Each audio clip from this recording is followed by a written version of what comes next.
Halo, selamat berjumpa lagi di pertemuan yang ke-10 bagi para pasis ANT2 reguler maupun 2 asinkronus. Untuk itu saya langsung ke materi pelajaran yang sudah siap, yaitu prosedur untuk berlabuh di dalam perairan yang dalam maupun yang dangkal. Yang dangkal sudah tadi masuk Tanjung Priok, termasuk perairan dangkal. Nah, ini yang perairan dalam, ya, kira-kira demikian. Nah, berlabuh jangkar di laut dalam, ya, berlabuh jangkar di laut dalam, yang dimaksud ya dalamnya lebih dari 100 meter yang saya maksud. Oleh karena itu jangan melego langsung ke laut, ya, dengan membuka remnya, dijatuhkan jangkar. Ada kemungkinan akan menggelincir terus, tidak bisa direm, sehingga jangkar dan rantai Anda putus, ya. Apalagi kalau remnya sudah banyak aus, ya, sudah tipis, ya. Jadi sebaiknya areanya menggunakan mesin, ya. Ini yang kedua. Yang ketiga, area jangkar terlebih dulu dengan mesin jangkar sampai kedalaman air laut tersebut. Kalau dalamnya 120, ya kira-kira 11 segel lah, ya 11 segel kira-kira. Ya dibagi aja 120 dibagi 20 dibagi 27,5, berarti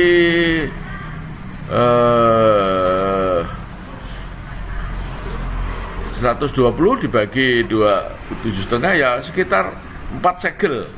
Bukan 11 segel, 4 segel di area menggunakan mesin. Sudah tepat di posisi yang kita inginkan, baru di area sampai sekitar, kalau 2 kali 120 berarti 240, kira-kira ya hampir-hampir 10 segel, kira-kira demikian.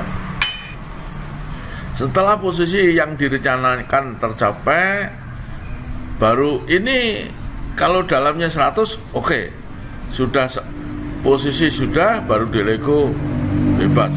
Tetapi kalau lebih dalam lagi, ya sebaiknya gunakan mesin jangkar untuk mengarea jangkar, ya kira-kira begitu, ya.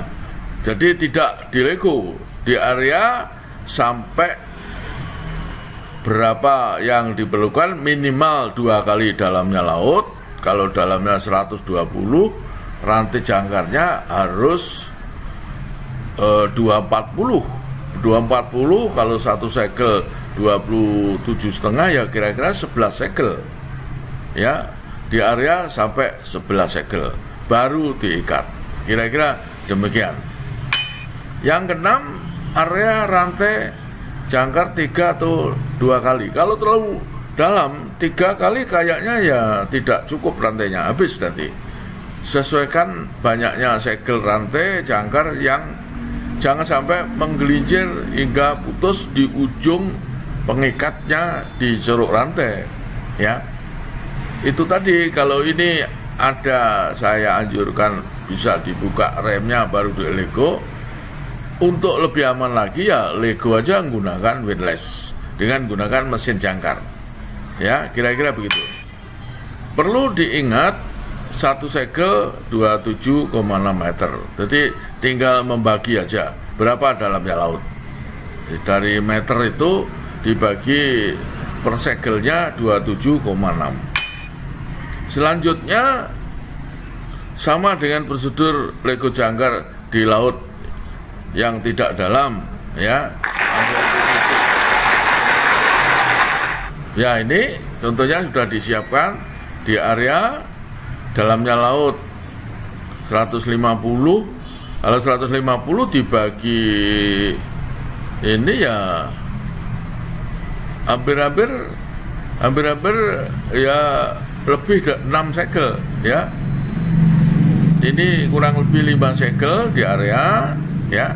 Kapal masih ada laju, kemudian digerakkan mundur area terus sampai 10 segel paling tidak, atau 11 segel, karena dalamnya 150, ya, sampai digerakkan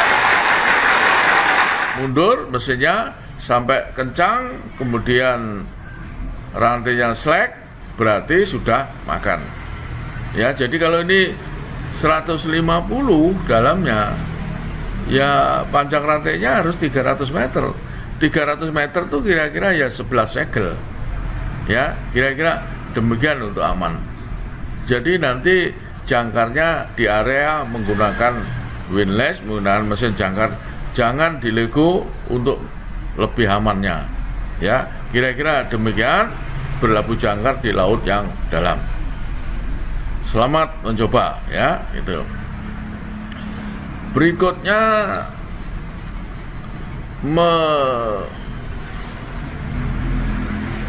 dredging, menggarukkan jangkar. Ya, ini bukan begitu maksudnya. Melepas jangkar yang berbelit, 2 jangkar rantainya berbelit. Tentunya kasus yang demikian ini ya jarang, ya.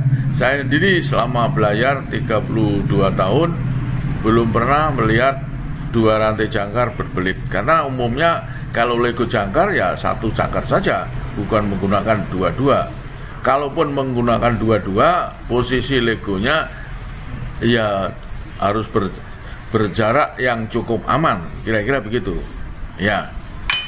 Ini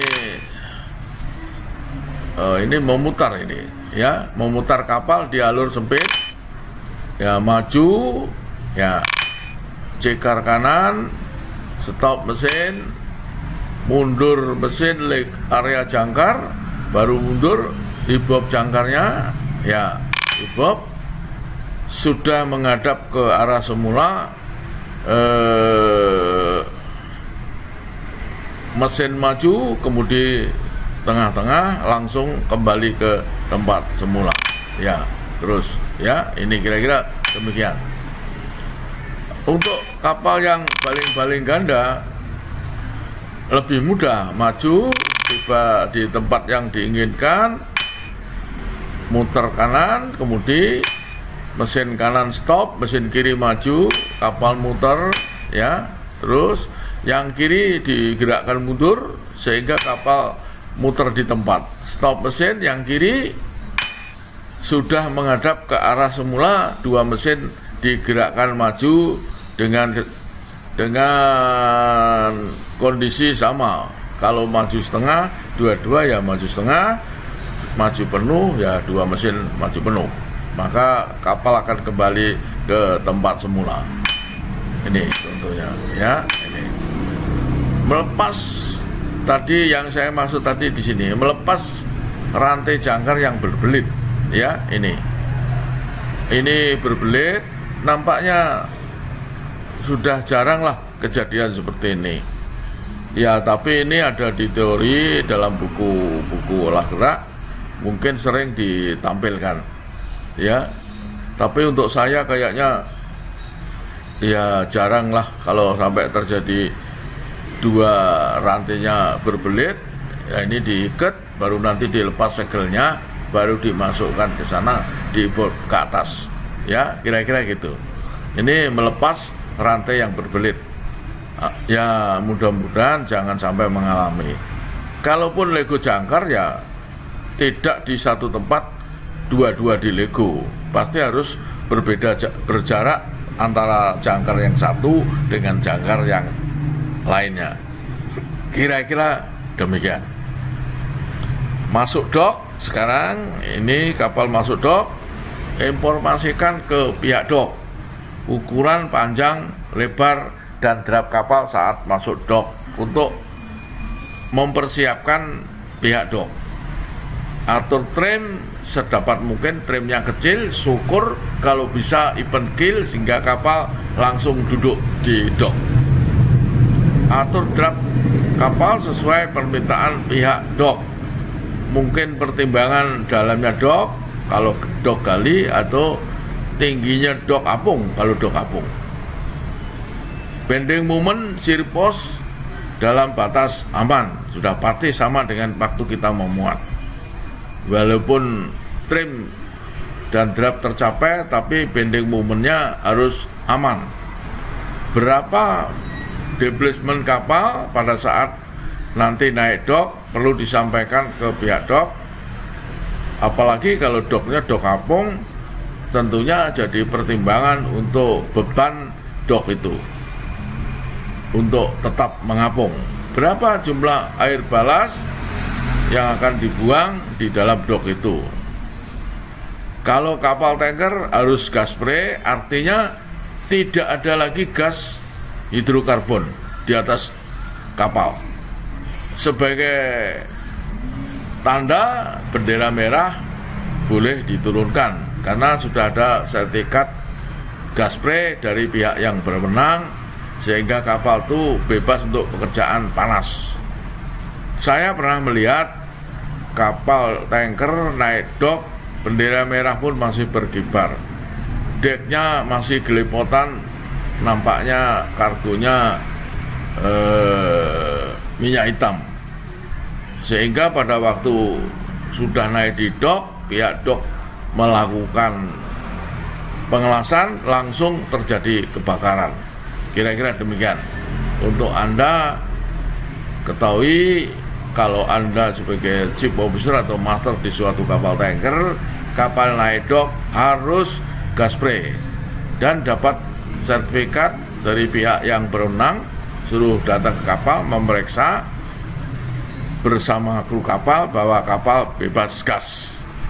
Tidak ada kotoran di dek, semua kotoran termasuk selet removable hasil keruan dari dalam tangki sudah dibuang lebih dulu, ya, dibuang di pihak tertentu, mungkin dengan tongkang atau bagaimana, baru dibuang di tempat yang diizinkan. Kalau kapal tidak vacuum close, ya tentunya tidak membuang air besar atau air kecil di atas kapal, harus turun ke darat. Tapi nampaknya yang demikian ini sudah tidak ada. Kapal untuk masa sekarang karena SOLAS Annex 5 atau 4 kalau tidak salah, harus ada vacuum closet. Orang buang air harus ditampung dulu di dalam bak penampungan, baru nanti kapal belayar kotoran dalam tangki itu dibuang ke laut.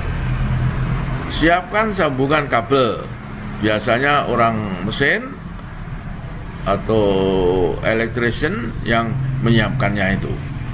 Siapkan tempat sampah, ya, ini organik maupun anorganik, ya, ditandai, ditaruh di atas dek belakang, ya, kiranya begitu. Instruksikan kepada pihak dek adakan tes gas hidrokarbon setiap pagi sebelum mulai bekerja di semua tangki. Karena walaupun sudah ada sertifikat gas spray, tapi sangat mungkin di pojokan-pojokan tangki itu masih ada gas.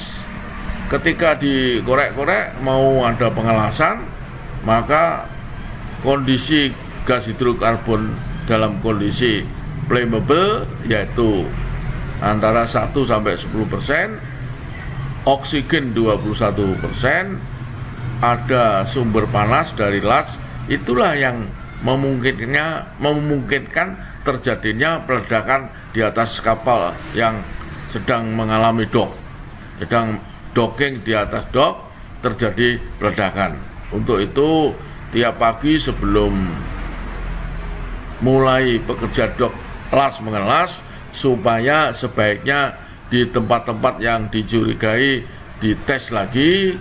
Kalau ada gasnya yang flammable, ya harus di gas spray, kira-kira gitu. Untuk naik turun ke kapal dipasang tangga dengan di bawahnya diberikan jaring pengaman. Kira-kira inilah persiapan ketika sebuah kapal masuk dok. Olah gerak masuk dok dengan satu tugboat yang membantu. Ini contohnya, ini tugboat untuk membantu kapal ini masuk dok. Di sini contohnya dengan memindah tali ke sini, dibob, maju, pindahkan tali lagi, maju, pindahkan tali lagi, maju. Ini menarik ke kiri, ya, ditarik ke kiri, maka kapal masuk dengan memindahkan tali-talinya terus masuk. Ya, kapal sudah masuk, diikat, maka pintu dok itu ditutup. Ya, baru dipompa air yang di dalam dok ini. Perlu diingat bahwa di pojok ini ada pender karet, tentunya gunanya untuk menahan supaya lambung kapal tidak luka karena kena bagian dok yang di pojok ini. Kira-kira begitu. Ini salah satu contoh naik dok. Naik dok berikutnya, ya, dengan dibantu dua tugboat. Ini bantu, ditarik maju, masuk yang di depan, ya, yang di belakang tetap menahan di belakang. Baru tali-tali sudah diikat di kiri kanan dok, maka tugboat yang di dalam bisa keluar, ya, semua keluar, ya, kapal sudah diikat, maka pintu dok ditutup, ya, baru dipompa, ya, dipompa. Ini dok gali ini nampaknya, dipompa air di dalam dok itu. Masuk dok, jalankan pompa, ya, baru nanti kapal akan duduk di bantalannya. Sekian untuk pertemuan yang ini kok saya tulis sampai jumpa di ANT1, berarti ini yang ke 11 ini, ya. Nanti untuk yang reguler, ya, tapi untuk yang asinkronus masih ada lagi dua pertemuan lagi, ya, pertemuan 11 dan 12. Untuk yang reguler cukup sampai di sini, sampai ketemu nanti di ANT1.